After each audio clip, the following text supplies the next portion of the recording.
Hello my friends, this video is about my new pattern. A pattern that explains how to make sneaker socks, also called ankle socks, low-cut socks or no-show socks. The problem with this type of socks is that they slip off the feet as we walk. It mostly happens because the fit relies on the stretch of the fabric, and because the cuff is so low, there is not enough fabric to keep the sock in place. It took me almost a year to make a pattern that relies on shaping rather than on the stretch.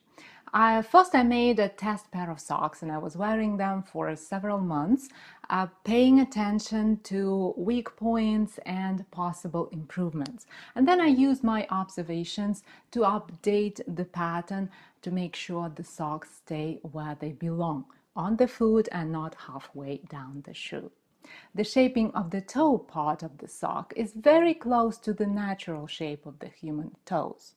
Because of this fit, the fabric doesn't get stretched too much, and that means less chance for holes. The body of the sock is quite straightforward, with a bit of shaping created by the difference in gauges between stockinette stitch and ribbing. And this shaping helps to prevent sagging in the area of the natural curve of the foot. But of course, the most intricate shaping is done in the heel part of the sock to ensure that the fabric follows the natural shape of the heel and keeps the sock in place. When the shaping is right, the sock has no incentive to slip off, just like a glove stays on a hand even when we shake the hand or wave. All this shaping is explained in a clear step-by-step way with photo instructions and links to the video tutorials that demonstrate the techniques used in the pattern.